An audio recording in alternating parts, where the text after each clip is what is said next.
Debunk agad si Trillanes yun. Panigurado ako mga kababayan, tayong lahat, pinagtatawanan hanggang ngayon itong si dating Senador Trillanes.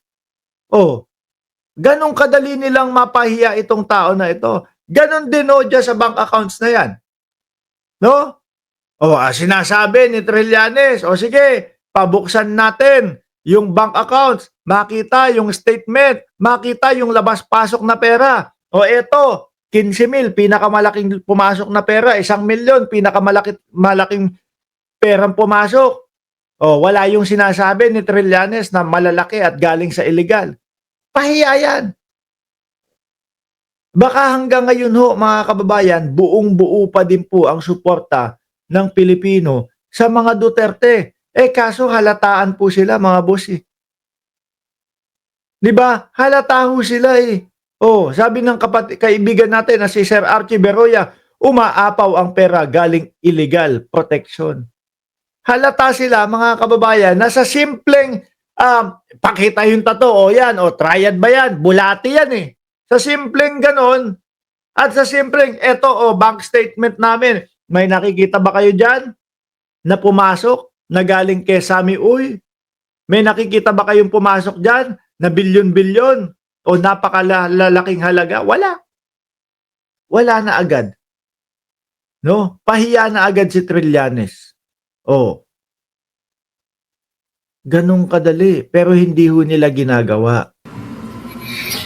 Very confident, no? I'm sure of it.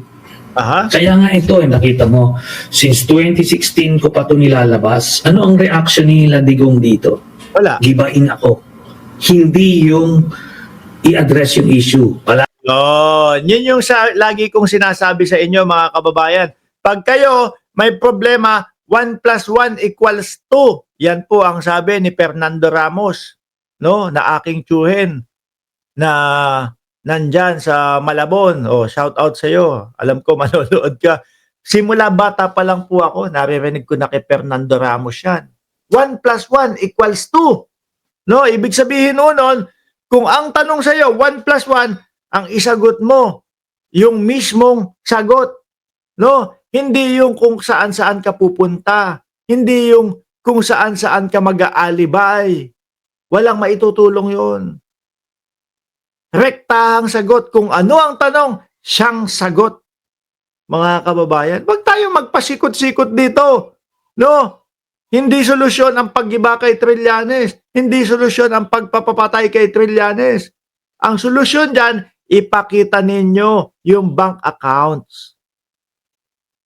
Ipakita ninyo yung hinahanap nila. Ipakita ninyo yung sinasabi nilang may tumatanggap na pera kayo sa mga drug lord. Pag naipakita nyo tapos walang napatunayan, sa pool, tapos ang problema nyo. Malamang Duterte 2028.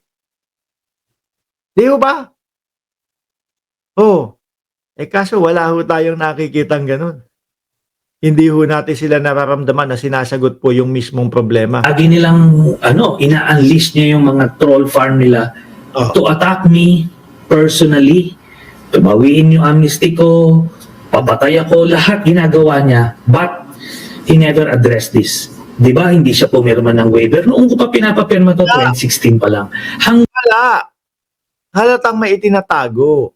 Di ba? Hanggang nung sa Quadcom last year, di ba gumawa siya na eksena nung sinabihan siya ni Congressman Suarez na pumirma ka na ngayon. JJ Suarez, paborito ko yan na congressman, mga kababayan. Napaka straightforward ho. Para lang, baka pwede pumirma ka na ngayon para magkaalaman na. O gumawa siya na eksena para maiba yung usapan. Yun yung mambabato, yun yung mananampal. Di ba? Babatuhin ng mic. Ano po ang kapalit? Ano po kapalit? No? Yung una, medyo okay siya. Medyo, sige, ganito, mamaya, ganyan, bukas. Pirma. Akala niya, hindi siya babalikan, mga bossing. Akala hindi babalikan yung pagpirma sabi ni Suarez, baka po pwede, pirmahan na natin ngayon, kaysa ipagpabukas pa ho natin. Anong kapalit, sir? Sabi ng dating Pangulo, anong kapalit, sir? Sampalin ko siya sa harap ng tao. Tinignan siya ni Trillanes ng gano'n. Sige, okay po. papasampal. Wala pa din. Ayaw pa din. O, di ba? Sabay sa sobrang pikon na mga bossing, ayun. Wala na. Mambabato daw lang ho ng mic. Tuloy. Sampalin daw niya ako. Nung pumayag ako sampalin, ayaw pa rin. Di ba? Kasi daw, joint daw yun. Nung asawa niya, sabi ko, hindi joint na asawa mo. Joint kayo ni Sarah dyan. Nandiyan si Sarah. Oh. Si Sarah hindi umiimik. Aha. Di ba sa ano nun? Sa sungit ng tao na yun, humaharap. Tsaka ano yan, yung talagang sumusugod dyan. Naalala niyo ho, mga kababayan, sumusugod ang ating vice-presidente, yung doon niya sa Davao, nanapak Oh. Ng issue yan. Hindi niya maharap. Kasi Sure, alam nila parang- totoo. In short, sa tapang nila o sa yabang nila, Mhm. kung hindi totoo yan, madaling isampal sa mukha ninyo yan, di ba? Kaya Tama? dito sila naduduwag.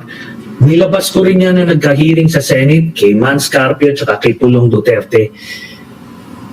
Sabi ko, pirma ba kayo ng waiver? To prove me wrong, ayaw nila. Ilang beses Sabi ko nga ho sa inyo, napakadali po mga kababayan, napakadaling i-debunk ni Trillanes, napakadali pong ipahiya, napakadali pong iangat ulit nung apelidong Duterte. Ayan o. Pakita mo yung waiver. Pakita mo yung bank accounts na sinungaling to si Trillanes. Babalik ang tiwala ng taong bayan. Pakita mo yung tattoo mo, Pulong. Sasabihin ng ano, bakla lang pala talaga si Trillanes kasi gusto lang makita yung likod ni Pulong. Magiging ganun ang isipin ng taong bayan. Di ho ba? yun, ayaw nila.